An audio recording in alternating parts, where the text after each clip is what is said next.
Hey, Luke and Luke, it's awesome to be here with you guys. Thanks for joining us. I have been really excited to get on this call here today. Would love to maybe just start with hearing a little bit about your backgrounds. I know you got pretty impressive marketing and construction backgrounds. Maybe I'll just hand it over to you to introduce yourselves. Take it away, Luke. Kevin, thanks a million for having us on the show.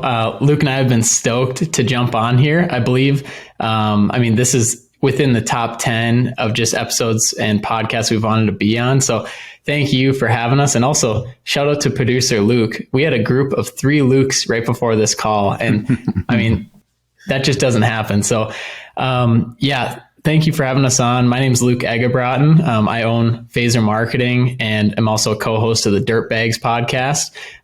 Born and raised in northern Minnesota. That's how Luke and I know each other. We actually went to the same high school. My expertise is on the digital marketing side for excavation companies. So we only work with excavation contractors in North America, and we just get to handle the nerdy stuff. So Mr. Payne and I have been working together since he started Black Iron Dirt back in 2018, and it's been great ever since. So Luke, I'm going to toss it over to you and we can maybe hit on the dirtbags a little bit. Awesome, Luke. Thank you. Kevin, Luke, thank you guys for having us on here.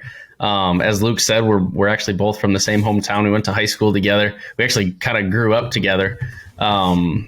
I live in Fargo, North Dakota, up here kind of towards the great north. I own Black Iron Dirt and then a company called Western Excavation, and then the Dirtbags with my fellow colleague with Luke here. Our expertise kind of in the field, our Black Iron side is going to be more of a residential excavation contractor, and then our Western side has developed into more of the heavy civil, industrial, commercial type excavation. So that's kind of the 2 different realms we're in, and learning both sides, so it's a lot of fun. Awesome, guys. Great compliments, and really cool you guys have got together here. I'd love to hear more about Dirtbags. Like how did this get going, and what are you guys doing? I think, Luke, I'll start here. I think Luke and I, we kind of saw a need in the industry for help in kind of a different way, help on the education side, and then help on, people getting to do work with good people, not so much the contractor side, but more so on, the business side, what your business needs to succeed, what your business needs to help you succeed. So that's where the Dirtbags kind of came about, to where Luke and I had some pretty good connections, and we were kind of already doing this anyway. So we wisened up and we're like, hey, we might as well try to make a business out of this. Our first stop of the business was obviously the podcast. The podcast was kind of our first stop to make sure, or to try to get exposure to all of these different companies. And then from there, it's just really kind of exploded. Luke, I think we're almost to 10,000 downloads on there right now. And our business behind it has really started to, grow the way we wanted it to. So. Yeah, I think originally, the idea was, okay, let's provide resources to the industry. Like we noticed that many companies out there were just kind of guessing or like searching on Google for a good insurance person or a good tax person in construction, or even like how to finance equipment, like where to do that. Where in the industry, people trust each other and they trust their fellow business owners around the country. And so Luke and I just wanted to connect those dots. But like he said, this is a business. We didn't want to just banter and like cuss on the podcast and just do it for fun. Like we wanted to set this up to make money so that we can double down and just keep providing value to the industry. So it's interesting because we call it like an organized, laid back podcast, because it's laid back where you have your glass of whiskey, you can let her fly, you can say whatever you want, but it's organized in a way where our producer, Brandon, he cuts up the content, he makes it presentable. And Luke and I love to dive into specific topics to really give value to the contractors. And so, yeah, like Luke mentioned, it's really blown up. We launched our first episode with Aaron Witt back in February, and it's November right now, and we're just about to cross that 10,000 downloads mark. So, it's popping off. Wow, that's so cool, guys. Yeah, I forgot to bring the whiskey. We should have had whiskey here today. It's 12:16 here. I can run up and grab some. I'm all into that. Hey, you're on East Coast time. I'm in Arizona, so it's still morning. But hey, nothing wrong with that, right? Right. So you guys were talking about, one of the reasons you got this together is to help contractors out. They need some help with different things. And what are some of those things? Are you seeing any trends?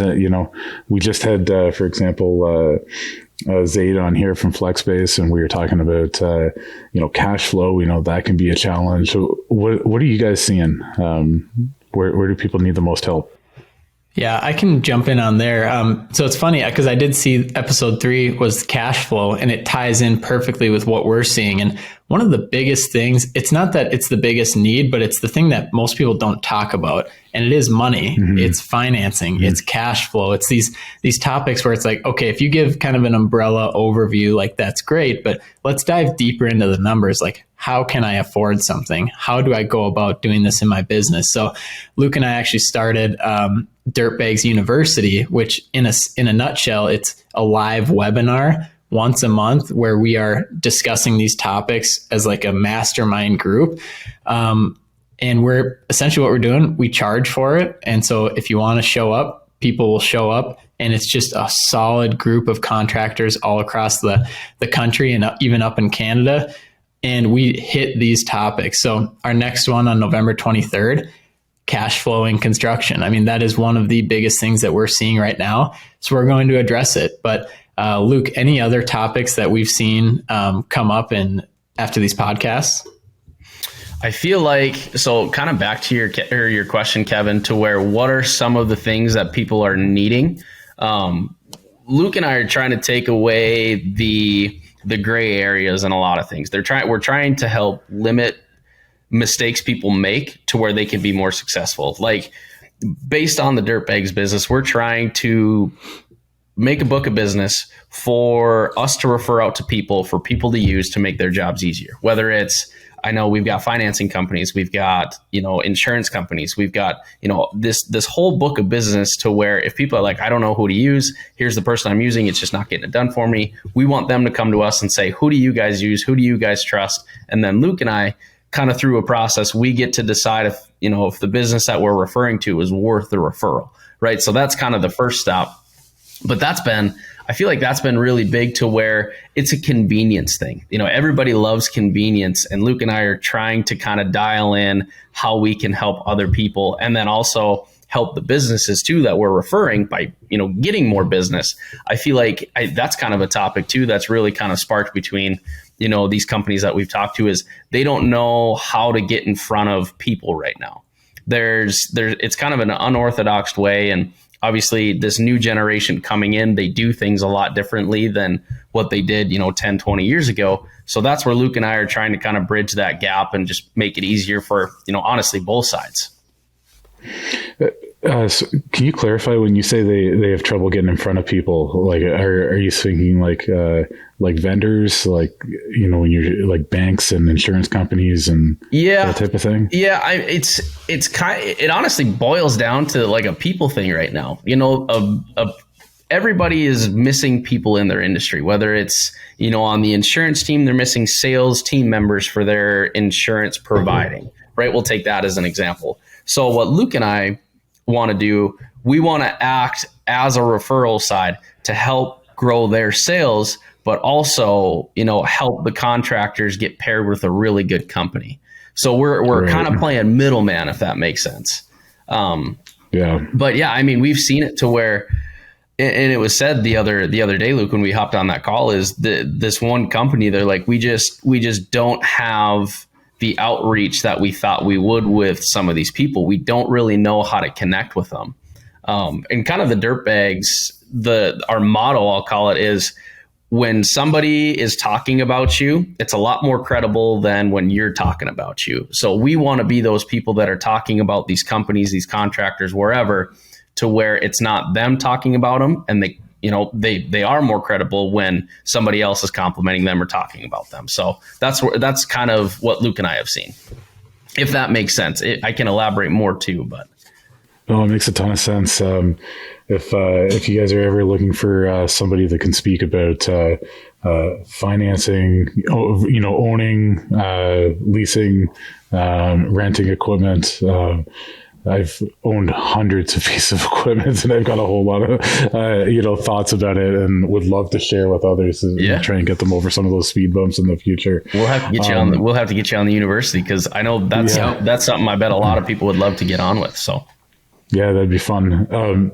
I'd like to dive a little deeper into the cash flow one that you're mentioning, Luke, that it's a challenge. When you guys are talking about cash flowing businesses, do many people bring up the collecting on AR as one of those challenges? Trying to just get your customers to pay. Luke, I'll take that one. I was going to say 100%. Yeah, that's probably one of the biggest things that I hear right away is, I'm 90 days late on this, or this person's 90 days late to pay, or this person's 45 days late to pay, whatever it is. That sucks, because that will kill a business, right? Any money, you are basically, you're financing that project for somebody, and if they don't pay you, obviously that'll kill them. What we do, we always take 50% right up front before we're even on the project. Obviously commercial is a little bit different, but at least that'll cover most of our expenses, to where if they don't pay us, then we should be okay. Obviously we're not making 50% margins. That would be nice, but at least it helps offset a little bit.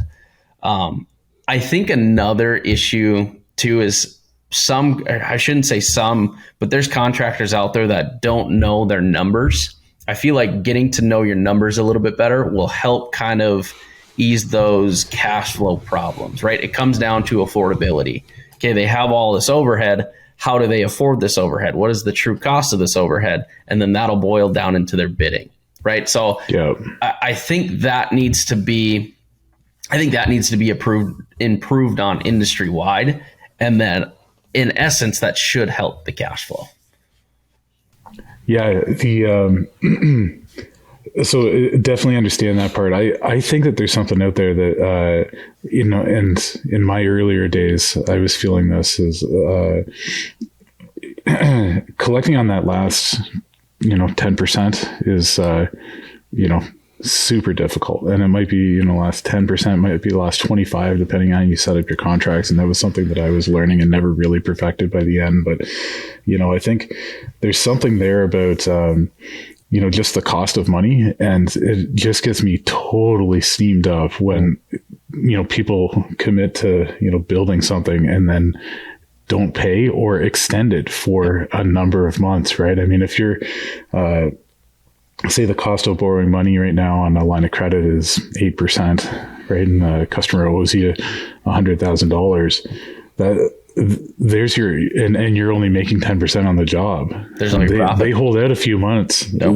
The interest just took away, all of your profit, right? There goes $8,000. So, I feel like there's something that this, there's got to be something out there. Maybe you guys are the guys, but to kind of train and help the contractors and figure out a way to win and almost sort of expect this challenge and figure out how to collect that money, because it's just not fair the way a lot of this works right now.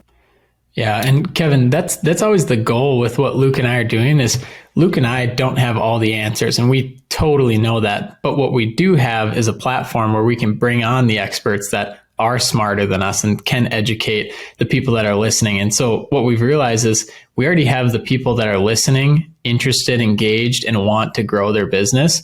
And now we just pair them up with the right professionals that can help. So when we do these university educational sessions, Luke and I are the hosts. We typically have 3 guest speakers to hammer on that topic, but in a free-flowing conversation. So that's just another way too, we can just help connect the industry instead of pretending like we know everything.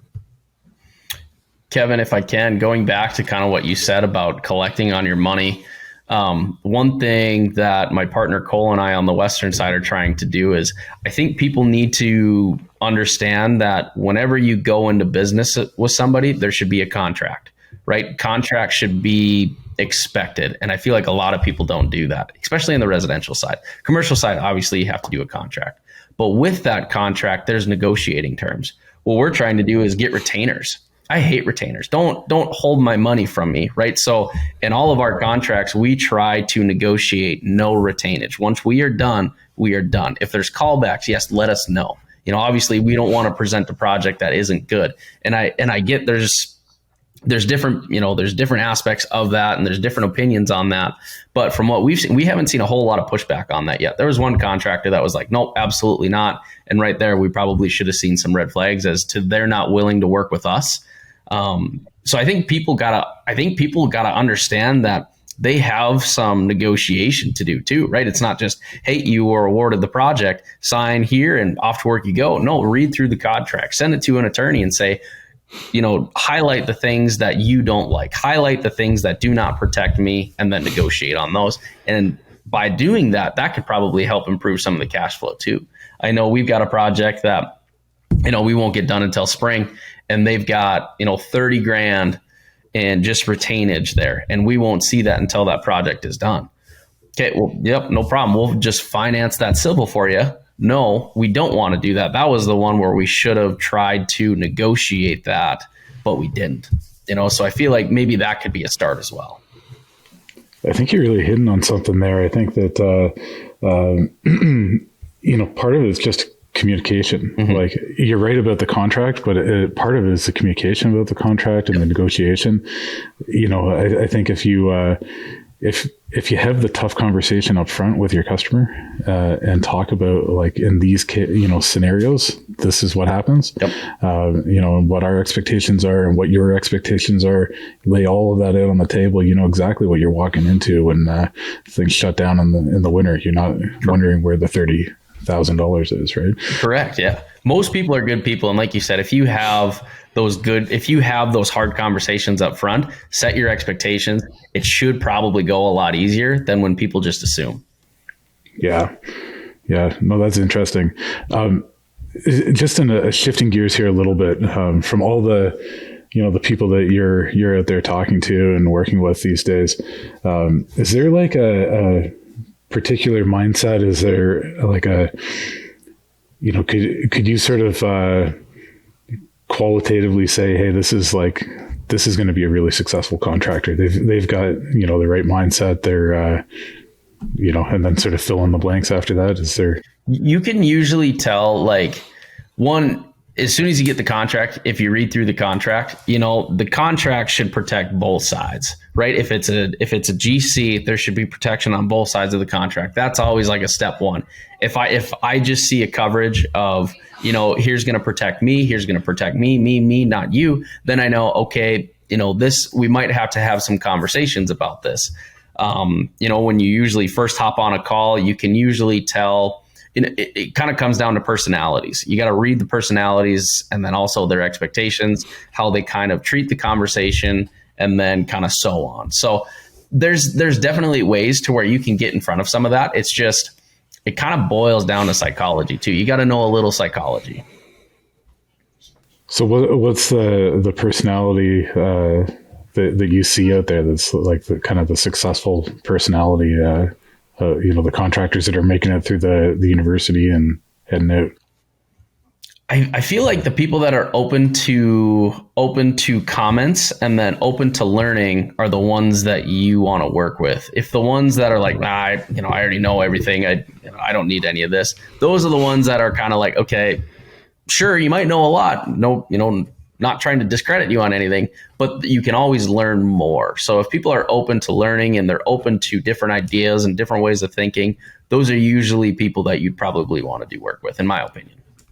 Yeah. And Kevin, I can take a stab at this as well, because I see a different side of it, because we vet, we bring on contractors as clients. And so we vet our clients pretty heavily before we start working with them. And so the personalities I look for is growth minded is probably the best one. It's like, we're not about to retire in 3 years or 4 years. We want to take this opportunity and take this advantage. Like, if there's a recession coming up, great. My competition's going to be taking their foot off the gas. We want to hit it hard.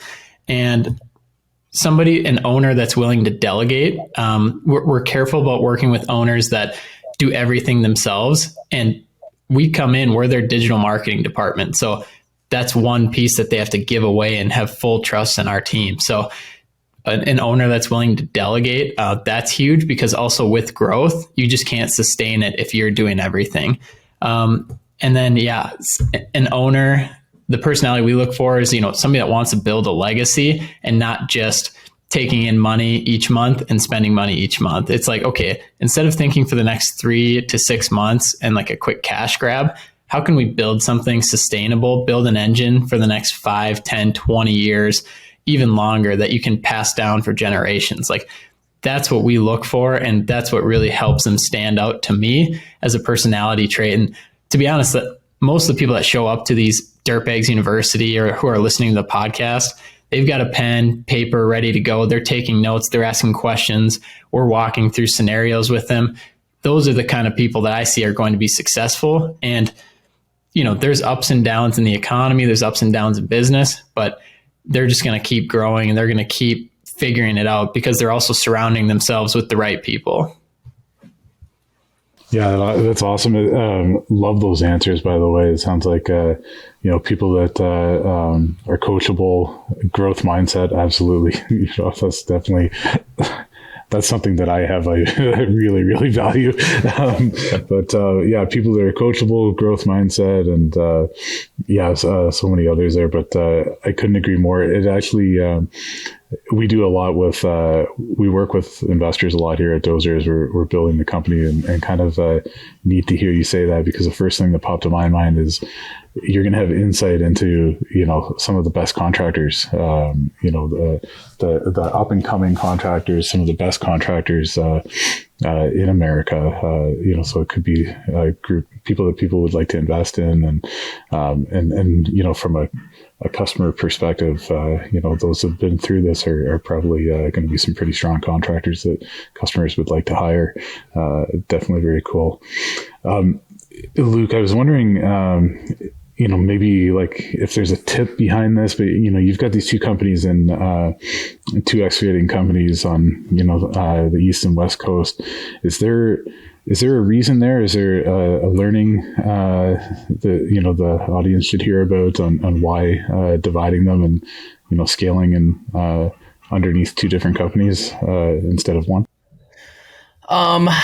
Well, the reason why they're different right off the bat is there's a partner on the Western excavation side, right? So, okay. He was the one that actually kind of approached me originally and was like, "Hey man, there's a lot of opportunity here. Here's what I'm doing. Here's what the people are saying. I think we can capitalize on it." So he was kind of he was the one that had the idea originally. I didn't really have any intentions of, building another one at that point, but he was the one that came with all the ideas. And then honestly, once we set it up, we had a contractor was like, "Hey, we need a bid on this. Can you get us a bid?" "Yep, no problem." I think Cole actually knew the guy, so we bid on it. We won it. And then I think the project just went very well. What we had is the black iron guys, we supplemented kind of all the equipment, the material, all of the manpower. So starting off, a lot of people don't have that. So we're very fortunate to have that. And I think that's kind of what accelerated the growth. I think people saw, hey, this young company is producing this kind of result. These are the people that we want to work for. So honestly, I don't want to say I cheated, because we didn't, but it was something that we already do. So it was really easy to where Cole is from the area to where Western is established. So he has a lot of relationships, right? The black iron side is already established to where we're able to kind of, forefront those items out to them, forefront the equipment out to them, to where in today's age, that's not a thing, right? When you rent equipment, you're paying 3 times the value of what a monthly payment would be. If you want to even buy, you got to wait 10, 12 months. So I think it was a timing thing. I don't think there's anything that I could tell somebody to do that would ensure success on that end. I think it just really boils down to timing, and then boils down to your relationships with people. Cool. So a little bit of right place, right time. 100%. Seizing 100%. on opportunities. Yep. 100%. And there definitely was an opportunity out there, and I don't think we saw it until we really got into it. But then once you do one thing, word kind of just starts to travel. And that's when we really kind of picked up steam. And then that's how it really kind of took off. So if I have any advice, if you're new and you're taking on projects, do them the best you can, try to showcase them the best you can, get in front of people with, anybody in the industry on what you can do, and just kind of go from there. It's easier said than done, but it's worked for us, I guess. So. Love it. Is there a day that those two companies are going to compete against each other? No, I think meet in the middle and compete for the same project. I don't think so, because ideally, what kind of our long-term vision is, we want this Western excavation company to kind of encompass everything that Cole and I does. So they'll buy out Black Iron. Cole owns a big lawn care, landscaping, irrigation company. They might be different divisions of them, but we just people, honestly, it's our logo. People love the logo and the name. So that's where we're kind of like, okay, maybe we can roll with this. So long-term goal, we'd like to kind of condense into one, to where there is no competition between the two. So, you've got those two companies. Luke, you've got the marketing company, and then you guys have got this Dirtbags podcast. You're busy. Any time management, advice here? How are you able to pull this off?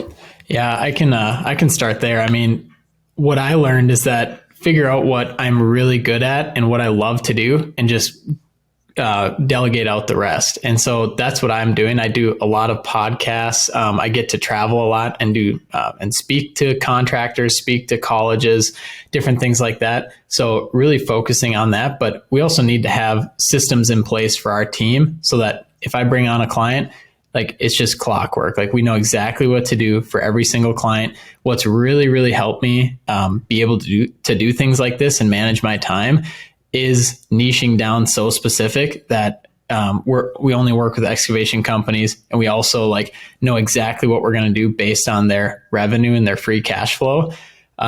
So we kind of tell them what program we're putting them in, and then go on from there. So that has really helped me kind of step away from the internal stuff and manage my time a lot better. And so, I guess really just doing the things that I love to do. Like, I just don't really have an off switch, but it's also things that I'm doing every day, like talking to people. I mean, shaking hands, going out to coffee, going out to dinner, going on site some places. So it's things I really enjoy doing, but also having that family balance as well. And spending time with my wife and doing things like that is really important. I don't think I have an off switch either, Luke. I think what I always try to do is whenever I wake up, we meet at the shop, we get our schedules and we just go. But then my day turns into, I try to do the most important things first, or the things I don't want to do first, because then I can get those out of the way. In my eyes, most important is going to be making sure all of our bills are paid, and then invoicing, right? Making sure we have money in the bank, making sure everyone's taken care of, our subs have been paid, any invoices caught up. After that, I'll start looking into scheduling what do we have coming up this week? Is there any weather that's going to intervene with anything? How can we reroute to make it the most effective for our schedule, and then also the most profitable? After that, it's, just kind of day-to-day task. You get pulled a million different places, and, there are times where you have to pick and choose things over others. And then that, there's not a priority list. I just think it's whatever is most convenient and whatever is, going to help you the most is kind of how I track that. But then I've also got a really good team of guys to where I'm not in the field every day. I help them out the best I can, but then they're the faces. They're the ones heading up all of the work outside. They're getting the day-to-day stuff done, which allows me to stay back end. Like Luke said, I can go to lunches with future, contractors. I can meet new people. I can meet new subcontractors that work under us, things like that. So. And Luke, I'll jump in here. It also helps you keep your head above water too, so you can see the big picture. You can see the strategy. You can see where are we going as a company. Where if you're just in the trenches every single day, it's tough to do that. It's tough to see how things are going. What should we be doing? Where should we be pivoting? So that's another, I guess, piece of advice is sometimes you have to force yourself out. And maybe it starts at 1 day a week, having that CEO day where you work on your business and you force your team to go out, handle things, make decisions, like give them a little bit of ownership. But I think that's a huge help in long-term growth, is like being able to somehow remove yourself from the day-to-day internal operations. 100%. I think that's a lot easier said than done too, in a way, because there's a lot of companies that, they are 2 to 3 man guys and, everybody's in the trenches, everybody's doing stuff, to where, and as an owner, you have to recognize that, to say, okay, where am I going to be most efficient for my guys? But as soon as an owner takes himself out of the field, all of your guys have to be on the same page as this is a good thing, right? To where some of them would say, well, we're the ones in the trenches getting dirty and you're just sitting at home, doing nothing. So there, again, Kevin, there has to be really good communication, and then just, you have to set a standard for your guys. You have to let them know, this is what I do. I have to do this in order to ensure that we are successful. So again, everybody's got to be on the same page. And that is a struggle. I know there's still days that I know some people are like, well, Luke just goes home, or Luke just does this. And there's a lot more than that. So I always love to dive into, the process with them and kind of show them, here's what I do. Here's what I need to do in order to be successful. Here's what I need to do in order to make sure that you and I still have jobs. And I think once they're kind of taken back and shown that process, then they understand a little bit more. But again, that is hard to establish that. Yeah, it's not like you're taking off the afternoon 2-3 times a week, right? It might be a Saturday morning. I mean, I'm the same as you guys. Talking about like an off switch is like difficult. I mean, like, frankly, if this sounds like absolute torture to me, I don't know about you guys, but has anyone ever said, like, wouldn't it be nice to sit on the beach and read a book? I mean, like, that is, I don't think I've ever said like, that. No, I'm not a reader, but I've heard like family members say that. Like, so it sounds terrible. And if I was to do it, I would totally figure out how to start another business, or build on the business that I'm at. You can't turn it off. But one thing that I could say is, just in agreeing with you guys, is a 2-hour bike ride on a Saturday morning is so like mind clearing. The first half hour you're just kind of like grueling and thinking about the ride. The last hour and a half is like it totally flips over. You spend like 10 minutes thinking about like nothing, and then all of a sudden you're like, okay, my mind is completely clear and I'm going to solve a whole lot of problems, and I've got another hour and a half until I get home. But that's the way I do it. But love it. Tell me about goals. Do you guys are you big goal setters? Do you talk about that with your contractors? I've got my personal goals. We've got company goals. I make sure that, all of my guys tell me their goals, because then we try to figure out, through the company, how we can achieve those for them, how we can achieve my goals, how the company can achieve their goals. I think you have to write them down. Otherwise you forget them. I think they got to be present, whether you look at them 2 days a week, 1 day a week, 5 days a week. I think you've got to recognize them and just keep kind of a mentality of, this is what I want to do. Here's what I got to do to achieve it. So yeah, I think goals is probably one of the most important things as far as, more of a backside to your business to help kind of keep that motivation. How about marketing? What, like, many contractors get into it because they're really, really great at a trade. Super, super skilled. What do you see about marketing? Where do they need help there? Yeah. So I guess on the goals side of things, I want to touch on that. So I, started the business, and marketing's amazing. Love it, all that. But really my bigger passion is like being able to give, and realizing that I don't need to be able to write a big check right away to give. So that's always been a big piece of our identity. We do scholarships. We have our Phaser fundraiser every year, different things like that. But one of my biggest goals that I have written down, in 5 years, I want to be able to write $100,000 check to an organization just as a donation, because instead of focusing on like, I want to be at 6 million in revenue, if I focus on, I need to have 100K to be able to give. So we'll be at that 4 or 5 million mark anyway. So I want to focus more on that. And that gets me going more than anything. So I'm like, I just want to double down on that feeling of like, I love what happens when I give or when I bring people together to give. And so yeah, year 5, $100,000. And I want people to hold me to it because, we need to make it happen. I love that. Awesome goal. And really good goal. Frankly, moving over to the marketing, that's a little bit of marketing there right there too, right? Yeah, 100%. People are bought into the vision, right? Yeah, love it. Yeah. What do you guys see as sort of contractors' ability to market? Where could they use help? How does digital marketing step in for contractors? Yeah, what we've seen is that so we've now created these 3 programs, and we call it phase 1, phase 2, and phase 3.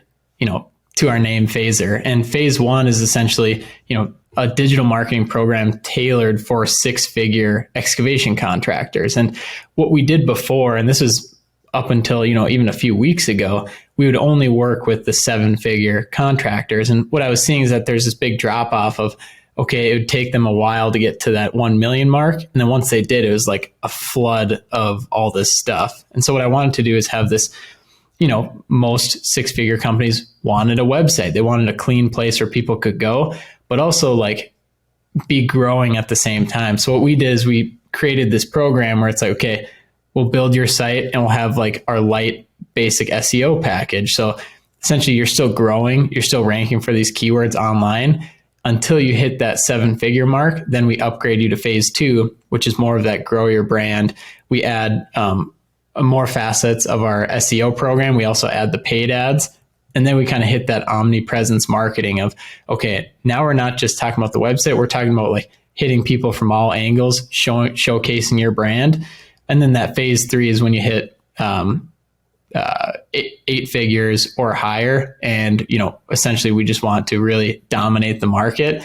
And then we add even more of our services in for that. So, and then we do have a phase 4, which is 100 million, but then we just kind of send them to BuildWit or some other trusted partners because we know where we fit best. And it's like, okay, we kind of want to stay in our lane in a sense and make sure that we can give as much value as possible, which, yeah, we've seen it too, where when we take over that technical side of things and we just let them do what they do, they love it too, because, we're their partner for the long haul. Like we don't have to worry about these short campaigns or just jumping around agencies. Like we'll figure it out with them for the long haul. So that's where we've seen the digital marketing have a big impact, is a lot of these newer growth minded entrepreneurs. They're wanting to invest in their company. They're wanting to build something special over the next 5, 10, 20 years. I love the entry level. It reminds me of coming from the landscaping background. My first recommendation to everyone is plant trees. Right, they take the longest to grow, but they're going to be the most impactful. So get them in the ground now. Yeah. You're talking about a light SEO package. That's so smart. I mean, it takes time to grow. You're going to nurture it. You're going to, it's much like a tree. It makes a ton of sense to get started on that. Great advice. And we haven't even announced it yet, actually. So I just formulated the whole program, and we have a few contractors on it now, and we're testing it out. But it's been a world of difference because they've been wanting to get into this world of like taking care of their business online, but they might be doing $600K a year where our normal feed is just too much for them. So I'm really excited because it also helps take care of their business when they may not even fully realize that, but when they do hit that 7 figures, they'll already have a full foundation to build off of. Yeah, very true. A little bit different note here. ConExpo. You guys were recently chatting about ConExpo. Tell us your thoughts. The importance of being there. What you get out of heading down to ConExpo. I think the importance of being at ConExpo is staying with the times, is staying present within the market. So what ConExpo really does well is brings all of these people together to where you can have so many different conversations in one place, And I think that in itself just brings tremendous value. But then also, how you can maybe stay ahead of your competition as well. Your competition might be there, but everyone has different needs. And I feel like at ConExpo, there's so many different suppliers that can fit everyone's specific needs. So I think it's very important to go just to, again, stay with the times, and then just honestly stay with the times. I'm trying to think of a better word, but it's just, staying prevalent, staying on top of your game, staying ahead of people, basically. So, yeah, I think the great thing about ConExpo too is that it's once every 3 years. So if you just want to we'll skip it this year, it's like, dude, you're going to miss out on so much. And, because you're not going to be able to go until 2026. And yeah, so Luke and I have been doing a lot with ConExpo and AEM, and they've just been amazing to us. Like we just launched a podcast on the dirt bags with the VP of AEM, John Summers, and he was just electric. And then flipped it over, and they had us on the ConExpo podcast with Taylor White, and that was just a blast as well. So I think, we're trying to do our best to work together to really, bring everyone together, and it's been fun getting to collaborate and work with them on that. But I'll also be speaking on Wednesday of the show, and so it'll be fun to see everyone in person. And so that's on Wednesday, the 15th, and that's 2:30 to 3:15. So I can send you guys the link as well. But and Mr. Payne will also likely be on a panel as well. So we'll get these speaking opportunities to get to talk to other contractors and really just hone in on a certain topic that we're talking about, and then obviously get to meet him after, go for dinner and drinks, and just have a good time. Hopefully play some blackjack. Oh yeah. Nice. Yeah, I can't wait for ConExpo. Maybe we can meet up with you guys and have a whiskey in person. Let's do it. Yeah, we'd love to. Yeah. So a couple more questions here, guys. Wanted to ask you about social media and what role does social media play in building a strong construction company? Social media is a new it's not. I mean, it is new. It's ever changing, right? But I feel like there's different sides to the different platforms. Okay. Obviously, your LinkedIn is going to be your professional side. That is where you are going to try to represent yourself in the most professional way you can. That's where you're going to get in front of eyes that'll hopefully attract to where, maybe they want to work with you, or they know somebody that work with you, or they can help you in some way. Facebook is great. It's kind of a mix between, fun and hard work, in my opinion. Luke, you'll probably have different thoughts on it as well. We don't do a whole lot on Facebook. We obviously do to stay prevalent kind of within our area to let people know what we're doing. We don't do a whole lot on there. And then Instagram is kind of more for fun, right? It's to show people what you have, what you're capable of doing. Could it attract some business? Absolutely. But it's more for the following base, I feel like, on those. So it depends on what realm of social media you're talking, and I can probably let Luke take it away since he's the expert here. No, yeah, Luke, I think you hit the nail on the head there. Is each platform has a different, audience you're speaking to. So you need to understand that. Like if you're an excavation contractor and you're only on Instagram, don't expect to get phone calls of people needing work in your hometown from Instagram. I mean, Instagram, you can reach contractors from across the world really quickly. And that's where you network with each other. That's where you get ideas. That's where you see what attachments people are using. LinkedIn, I know Luke and I are huge advocates for LinkedIn. That is the best. If anything, just cross-post your stuff from Instagram to LinkedIn. Just post the same stuff until you kind of figure out what really works. But represent yourself on there. That is your resume, your portfolio. It is amazing how many presidents, owners, founders are on LinkedIn. That's where they go for fun. They don't sit on Facebook usually. And I guess that kind of brings me to Facebook. It's cross post on Facebook, build up your page. But Facebook, we just use for ads typically. That's where you can target and get in front of people's eyes. But it's not the greatest, I would say, for certain things. And then the fourth one that we didn't touch on is your Google business profile. That's essentially Google's social media. Always post on that. and just like I said, just cross post the same post to Google, they will pick up those keywords though, and it'll help tie into your website. So if you're talking about site clearing or excavation or grading, it picks that up and can kind of help relate for anyone searching for that in your area, then tie it to your website. So those are kind of the big four. But yeah, if anything, get on LinkedIn and your Google business profile. I'd say those are the two biggest ones. Great advice. So glad you brought up the Google business profile as well. I feel like that's one that often gets overlooked. But yeah, really good tip there. I definitely overlooked it, Luke. So thanks for reminding me. Yeah, no problem. Last question here, guys. Being a construction company ourselves, and in a way, and speaking to everyone from construction, we always like to ask, do you guys have a favorite piece of equipment? Oh yeah. I don't think I have a favorite piece. I think I have favorite pieces. Skid steer is probably my least favorite. I love our excavators and I love our dozers. So those are probably my favorite. Excavators and dozers. Yep. Yeah, I'm going to go the opposite of Luke. I'm going to say skid steer. I just feel like it's the most versatile piece of equipment. Everyone's got one. You can jump in. You can basically do anything with it. And then just seeing the different attachments that go with it, it just feels like the most customizable piece of machinery. Nope. Yeah, you can turn them into anything. That's for sure. Mm-hmm. Guys, this has been so awesome. Thanks for joining me here today. Really great getting to know you and learning some more. I'm looking forward to connecting in Vegas at ConExpo, hopefully. Where can our followers find out more about you?